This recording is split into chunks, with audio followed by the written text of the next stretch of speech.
Allahumma salli wa sallim ala Sayyidina Muhammadin.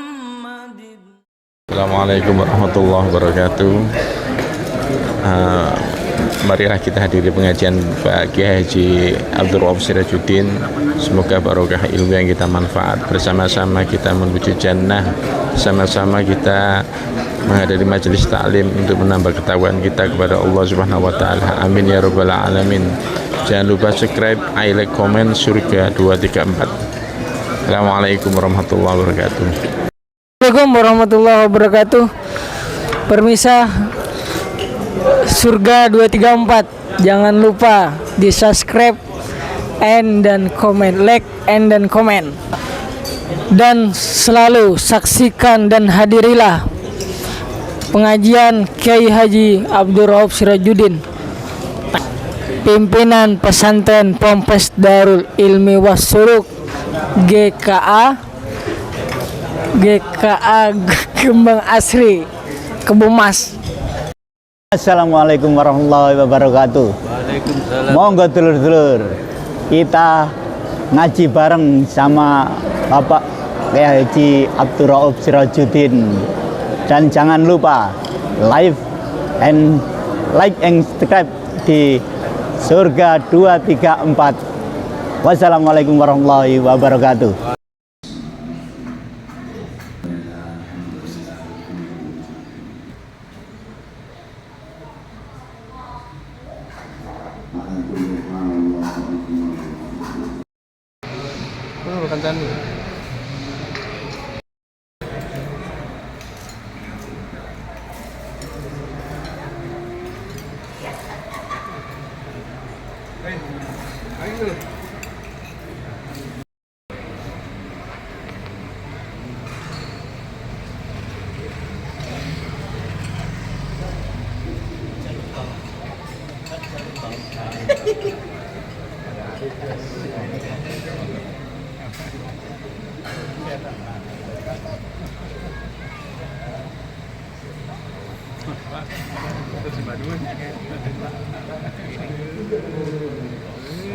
Rahmati Allah Subhanahu wa ta'ala, langsung saja di saat Nabi Muhammad alaihi salatu wassalam, Allahumma salli ala Muhammad,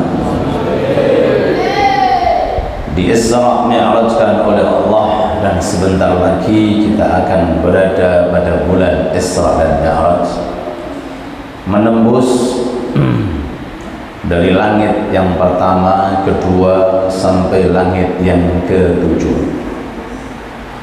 Di langit yang ketujuh itu Rasulullah bertemu dengan Nabi Ibrahim alaihi salatu wassalam, yang mukanya, peraupannya itu mirip dengan Nabi Muhammad.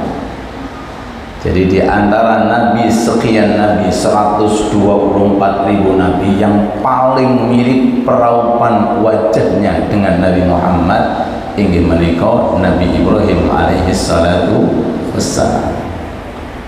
Di situ dilihat Nabi Ibrahim sedang bersandar di Baitul Ma'mur.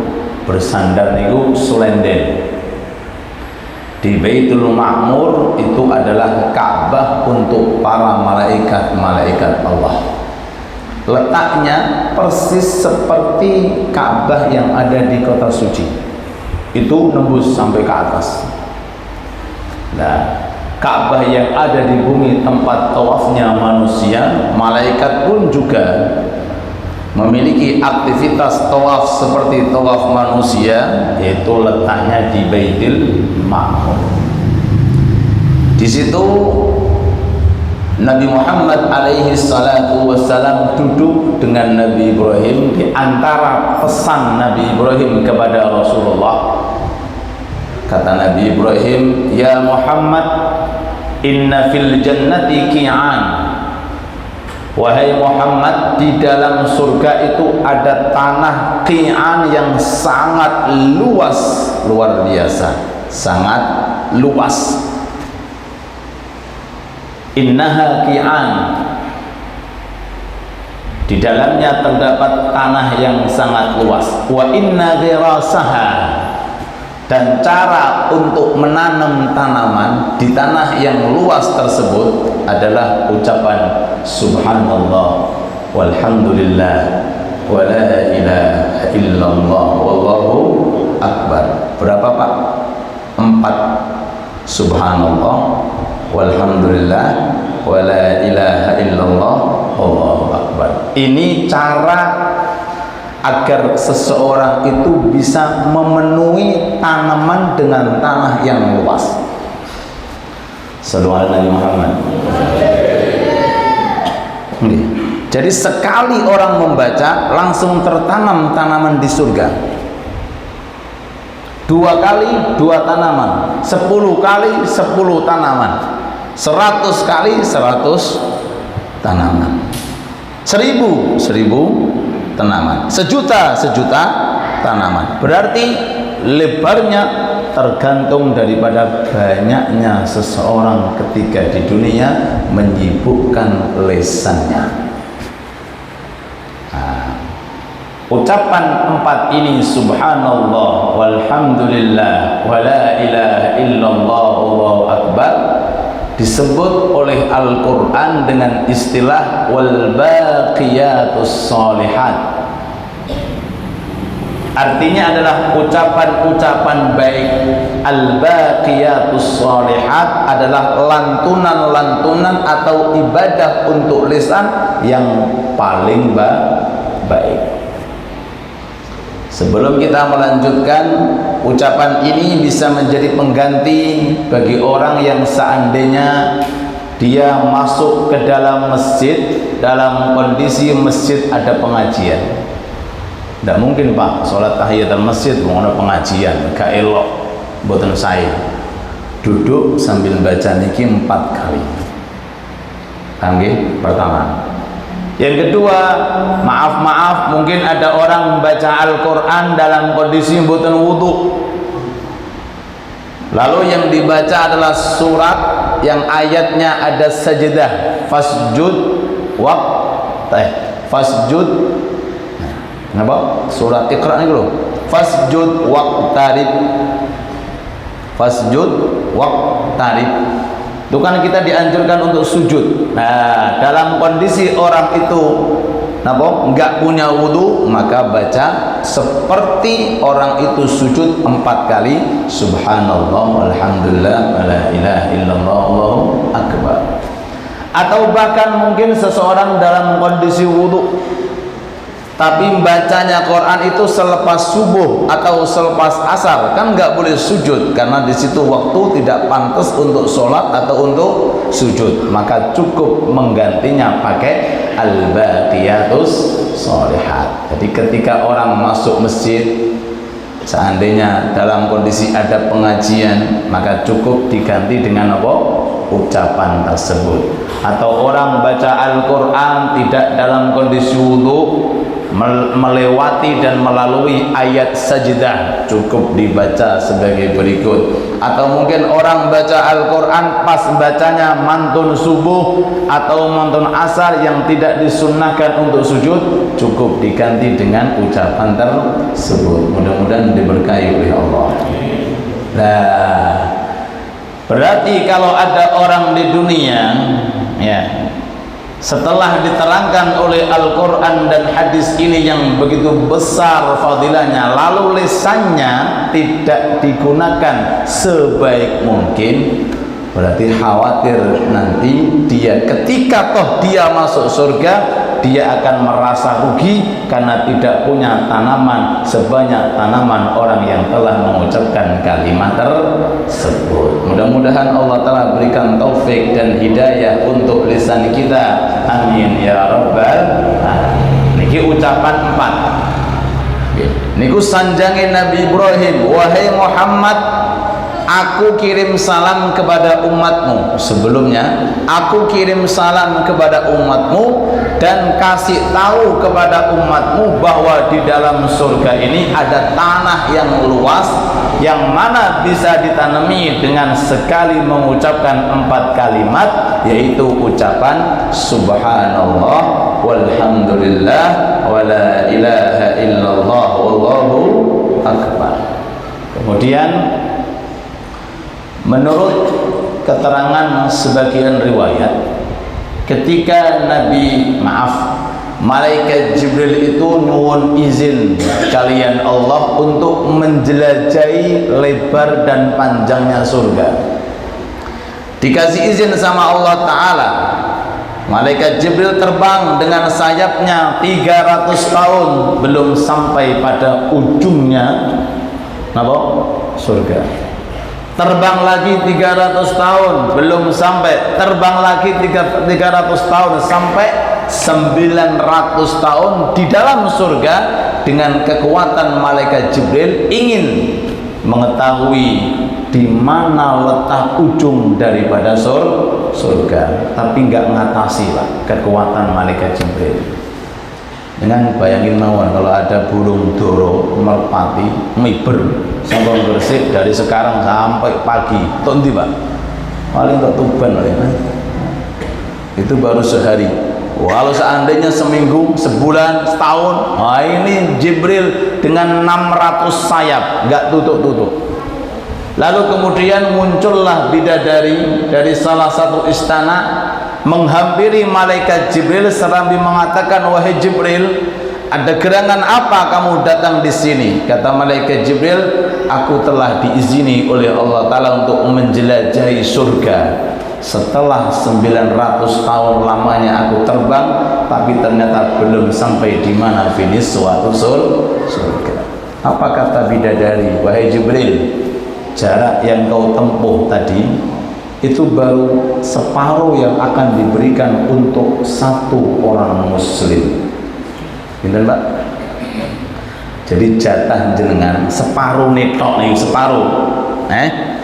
Itu tanah lebar luasnya pinten 900 tahun. Itu kalau dimeteri berapa hektar Pak? Pernah jenengan meteri tanah kamu beli harus ngeten berapa hektar? Bagian pertanahan mungkin tahu berapa hektar kira-kira. Pertanyaan, dengan luasnya tanah itu kira-kira usaha kita di dunia itu apa untuk bisa memenuhi dengan amal soleh dan amal taat? Di antara yang paling mudah yaitu menyibukkan lisan kita dengan mengucapkan kalimat tersebut. Mudah-mudahan bisa istiqomah.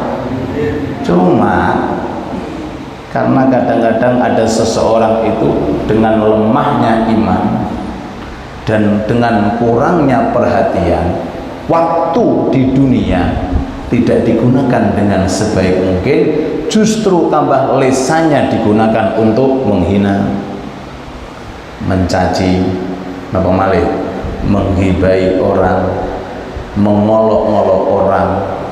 Jadi bahasanya lisannya itu tempati kebun binatang loh. Ngertos lah, tempat kebun. Ya isine hayawan macam-macam ono sing pek. Naudzubillah tsumma naudzu, apalagi mendekati pencalonan presiden iki walah tambah nemen kono nyelatu kene klik nyono pukul matu. Mudah-mudahan lisan kita dijaga oleh Allah. Di dalam hadis diterangkan, man kana yu'minu billahi wal yawmil akhir falyakul khair aw liyasmut. Kalau pengen tahu tanda orang yang beriman, kata Rasulullah, lihat lisannya. Sebelum melihat sholatnya, puasanya, sebelum melihat amal soleh yang lainnya, yang penting pokoknya lisan.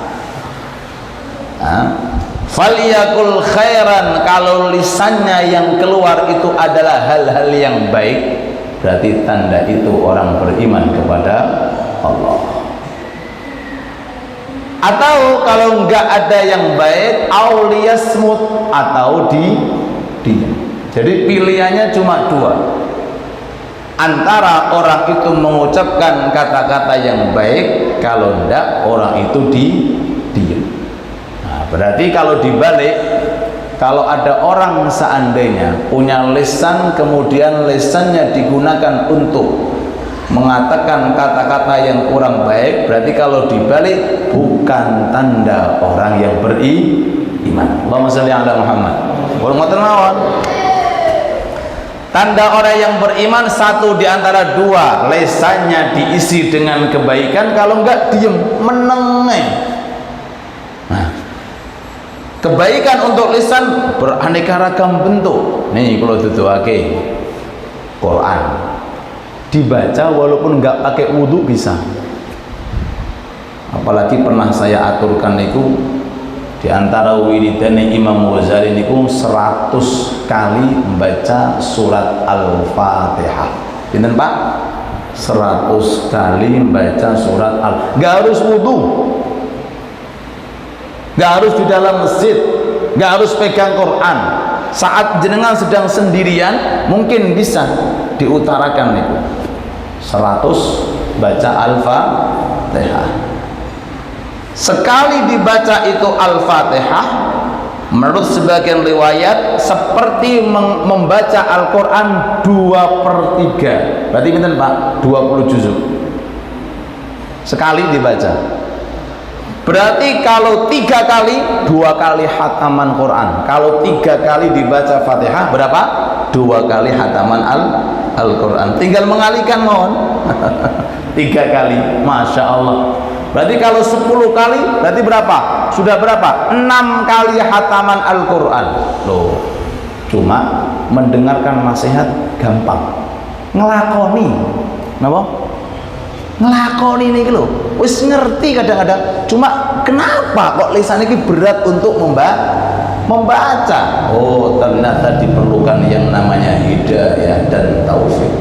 Kalau tidak ada hidayah dan taufik, maka lisan itu akan merasa berat. Na'udzubillah tsumma na'udzubillah. Suatu ketika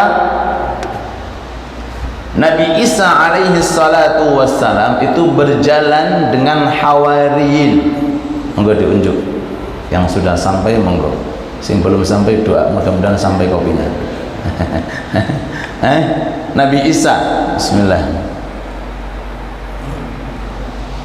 Nabi Isa itu berjalan kali hawariyin. Hawariyin itu adalah pembela Nabi sebelum Nabi Muhammad. Kalau Nabi Muhammad namanya sahabat. Jadi orang yang membela Nabi Muhammad julukannya sahabat. Kalau orang sebelumnya bukan sahabat, namanya hawariyin. Nabi Isa berjalan-jalan dengan hawariyin. Memang dikatakan Isa al-Masih itu tidak punya rumah. Nabi Isa itu tidak punya rumah. Hidupnya jalan, masih selalu terus berkelana. Niku Nabi Isa gak duwe donya. Nabi sing gak duwe donya niku Nabi Isa. Rumah aja gak punya Pak.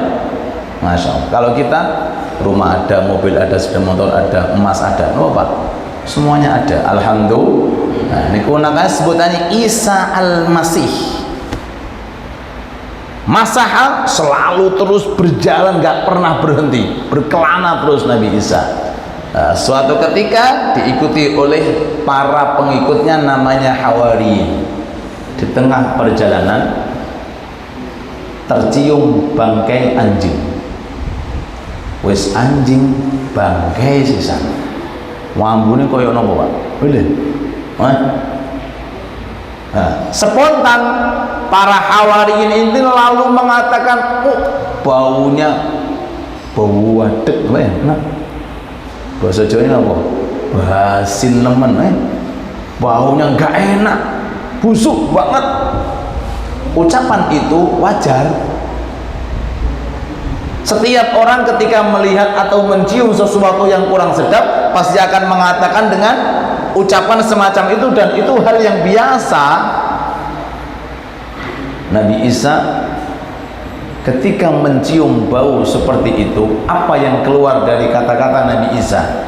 Nabi Isa mengatakan, "Duh, sungguh putih giginya anjing." Allahu Akbar. Ayo, di antara dua ucapan mana yang paling saya, Pak? Kok meneng kabeh gitu? Mana yang paling saya? Ucapannya Hawariyin atau ucapannya Nabi Isa? Kenapa? Nabi Isa memuji, Hawariyin menghina. Yang menjadi permasalahan, cepet Nabi Isa bisa merubah keadaan dengan mudah. Makanya orang-orang dulu kalau ada tiang-tiang nyangkruk, kok isinya ghibah, langsung disolawati, Allahumma sholli ala Muhammad, hilang bagi Allahumma sholli alaihi, lali kabeh ghibah ya Pak. Kalau enggak masuk ke dalam langsung Al-Fatihah, Bismillahirrahmanirrahim, di Fatihah Pak. Niki Nabi Isa kok bisa ya dalam keadaan mencium bau yang paling busuk dari hayawan yang paling hina, bisa memilih dari benda yang busuk yang kurang berharga, dipilih mana yang paling indah. Ternyata dilihat giginya seekor anjing itu putih. Spontan para hawariyin mengatakan, wahai ruhullah, sebutannya ini saya itu ruhullah, wahai Isa ruhullah, Anda kok bisa mengatakan hal semacam itu? Jawaban beliau, ya, aku tidak ingin membiasakan lisanku untuk mengatakan yang buruk, walaupun itu wajar, tapi aku tidak membiasakan. Sebabnya kalau dibiasakan kulino itu biasanya golei, napa? Nagei. Allahumma sholli ala Muhammad. Dari seekor anjing najis mughalladah, bangkai busuk, di dalamnya ada keindahan. Itu baru seekor anjing. Lah, keindahan yang ada pada diri manusia itu letaknya ada pada lisan. Kalau orang itu lisannya baik, lisannya bagus, itu menunjukkan bahwa orang itu baik dan bagus di hadapan Allah Subhanahu wa ta'ala. Tapi kalau lisannya itu buruk, maka keburukan lisan itu menutupi kebaikan. Ahli tahajud hilang ahli ini sebab lisannya buruk. Ahli jamaah hilang ahli jamaah sebab lisannya suka mencaci. Ahli zikir hilang kedudukan ahli zikirnya sebab ucapannya yang kotor. Begitu pula seterusnya. Oleh sebab itu Sayyidina Luqman alaihi salatu wassalam, Luqmanul Hakim, itu pernah disebutkan oleh Rasulullah, padahal Rasulullah nggak semasa dengan Luqman Hakim. Luqman Hakim itu sebelum Nabi Isa, sebelum Nabi Musa, Nabi Luqman mendekati di kawasan zamannya Nabi Daud, niku Nabi Luqman. Itu Rasul pernah mengatakan, tahu kenapa Luqman disebut Al-Hakim? Tahu Al-Hakim? Kata-katanya itu indah. Setiap keluar bisa ditulis dengan tinta emas, mesti sedanten kata-kata ini saya. Dikatakan Luqman Al-Hakim. Apa Al-Hakim? Orang ketika mengatakan sesuatu pasti mengandung suatu hikmah. Itu kata Rasulullah. Dulu kebiasaan Luqman itu diem. Karena kathirus salat. Luqman bisa jadi kayak gitu, itu kebiasaan itu diem. Kenapa Pak? Diem. Orang diem, akali muter Pak. Tapi orang ngowos wae, biasanya ini keropos Pak. Gitu betul. Tapi kalau orang diem, aku mungkin banyak mikir atau mikir utang, wallahu a'lam, yang penting banyak diem. Nah, makanya guru-guru kita itu menganjurkan kalau kamu punya masalah, datangi orang yang suka diem, sebab di dalamnya ada hikmah. Kalau punya apa-apa, masalah atau problem atau apa, pengen saran, pengen apa, cari orang-orang yang suka diem. Tahu diem, nggak banyak ngomong.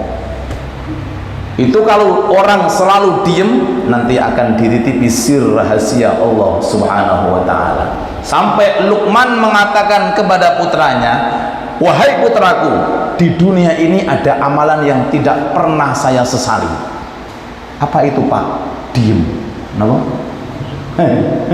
Gimana buatan Pak?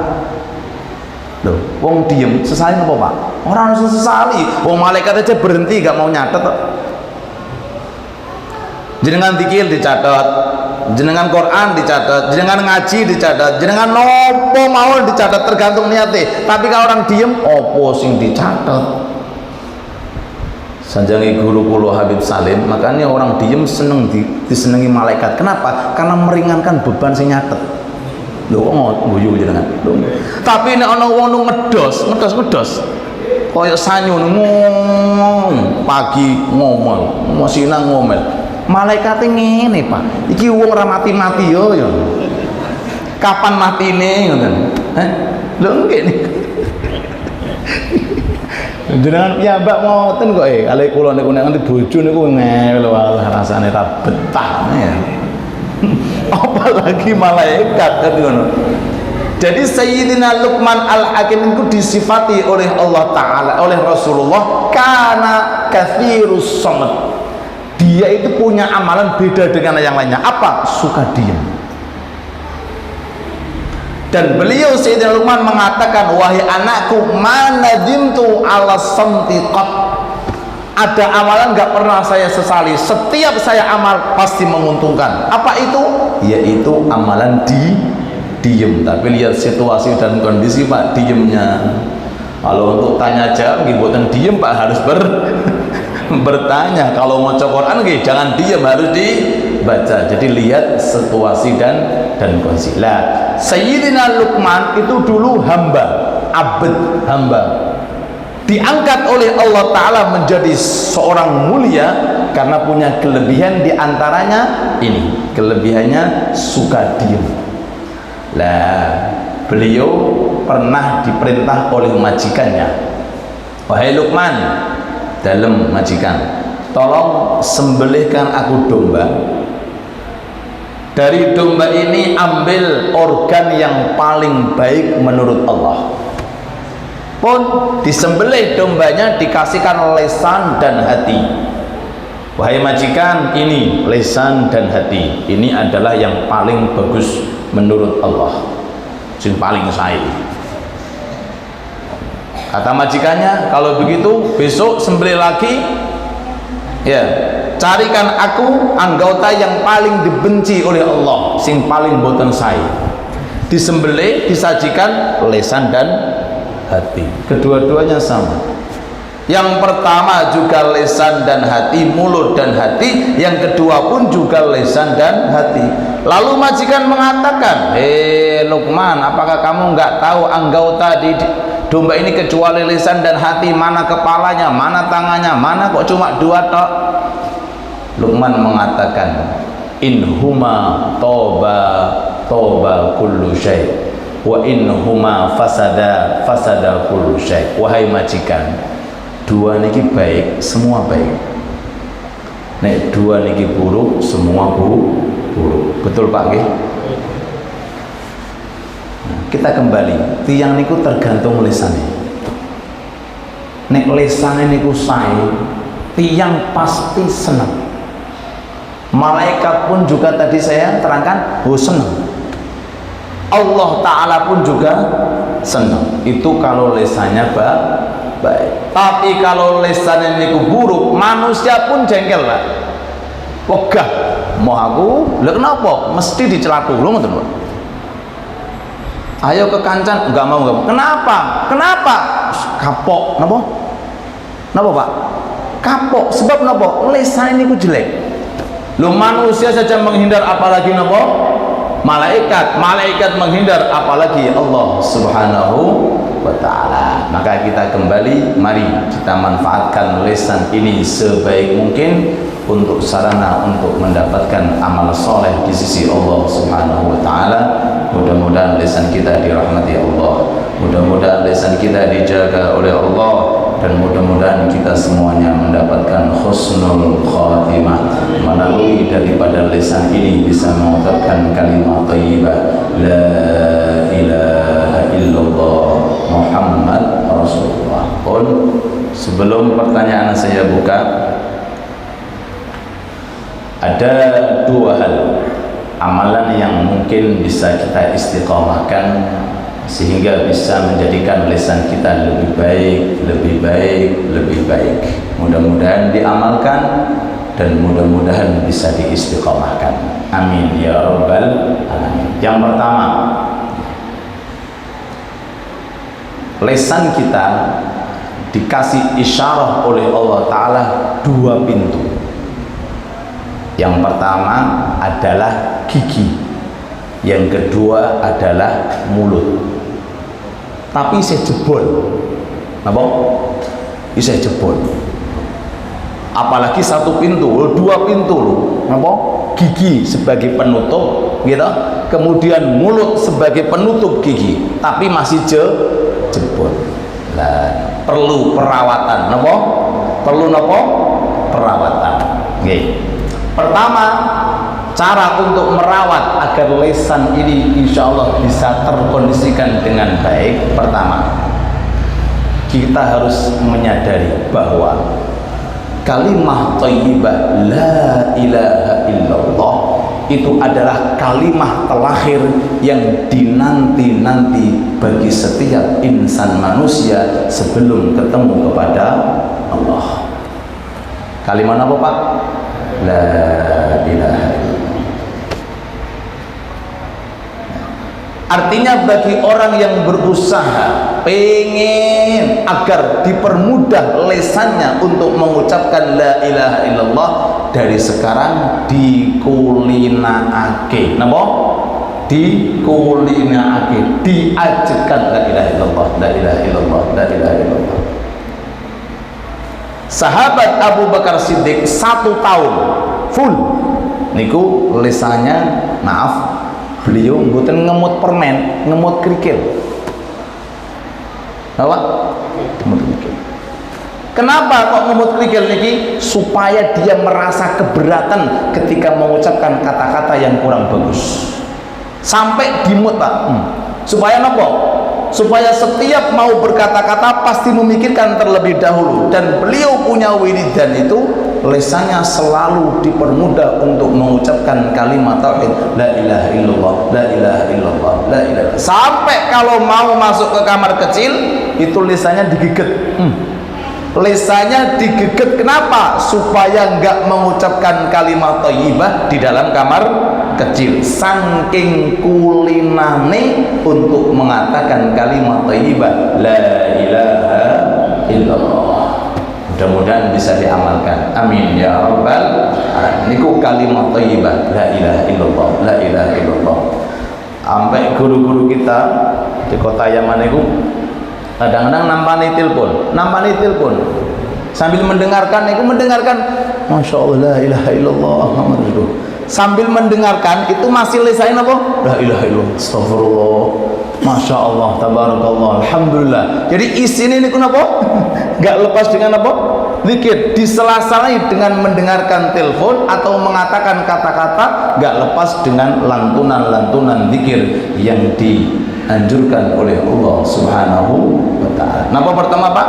Mari kita latih lisan kita untuk mengucapkan la ilaha illallah, la ilaha illallah.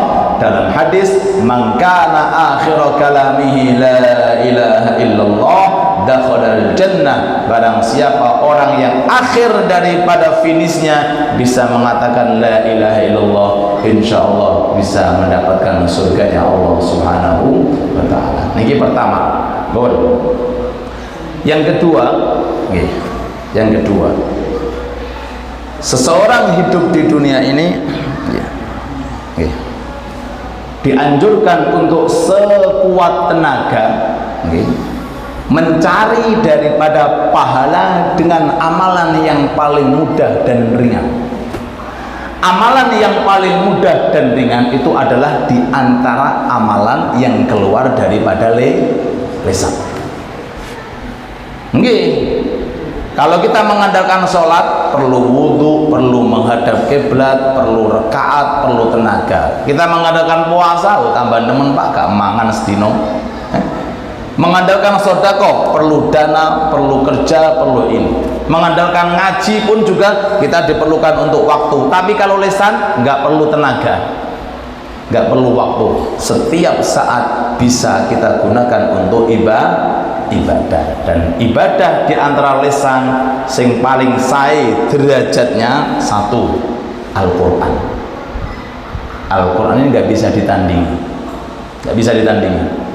Ada orang seandainya membaca kitab mulai dari timur sampai barat, Masya Allah, selatan sampai nopo utara, kabeh kita pernah dibaca hurufnya, kalimatnya, gak bisa membandingi timbangannya huruf satu ba dari Bismillah. Kenapa? Karena ini ba yang menciptakan Allah. Apalagi sampai kalimahnya, apalagi sampai suratnya, apalagi bisa menghatamkan Al-Quran. Mudah-mudahan istiqomah, amin ya rabbal alamin. Saking sering-seringnya orang itu baca Al-Quran, di sebagian ulama niku ngelinduri maos Quran. Napa?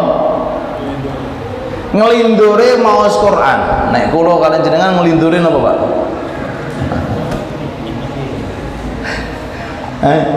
Uniknya ngelindur niku nggih deres Quran, dibangunkan, tidur lagi niku meneruskan daripada bacaan ngelindur yang pertama. La ilaha illallah. Itu kalau nggak mendarah daging isi Quran nggak mungkin. Sekali lagi, Quran nggak perlu pakai wudu. Kalau dibaca bahkan dalam kondisi hadas pun orang itu bisa membaca Al-Quran selama tidak hadas gede. Fatihah dimanfaatkan, surat Al-Ikhlas yang pahalanya luar biasa dimanfaatkan, kemudian surat Al-Kafirun yang pahalanya luar biasa dimanfaatkan, surat Zalzalah yang pahalanya Masya Allah. Zalzalah sebagian riwayat mengatakan seperti separuh Al-Quran 15 juzuk. Idza zulzilatil ardu zilzalaha, hatam sekali 15 juzuk Al-Quran, 2 kali hatam Al-Quran. Alhamdulillah. Al-Kafirun dibaca seperti 1/4 juzuk, 4 kali hatam Al-Quran.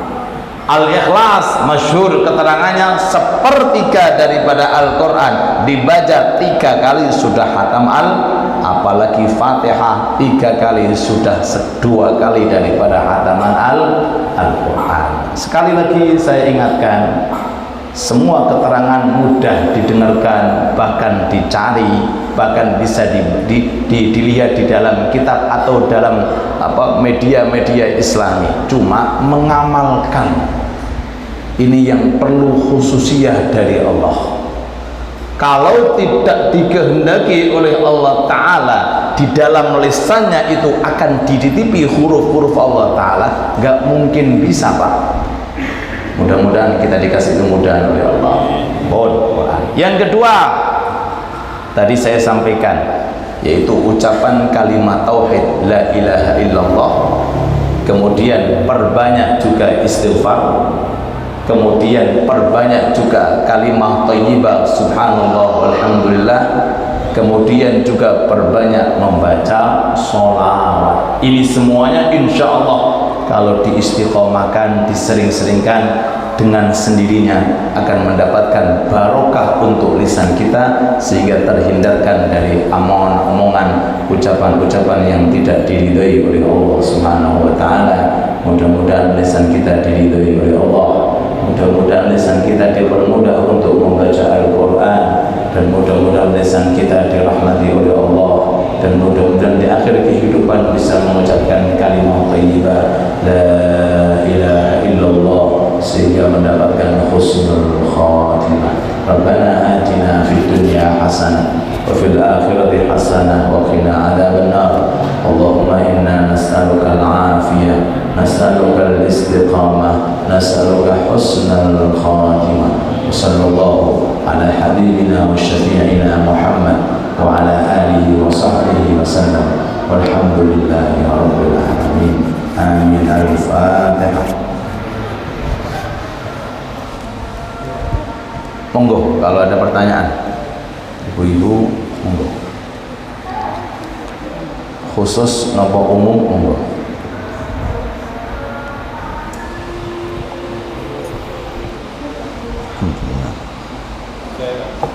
Nggih, monggo. Zikir pakai hati pun juga boleh, bebas, baik di dalam kamar kecil maupun di luar. Jamane lagi tekan sampai jam 8 ya. Wonten malih monggo, sambil diunjuk sambil di dahar monggo. Wonten malih. Nggih, monggo Ustaz, monggo.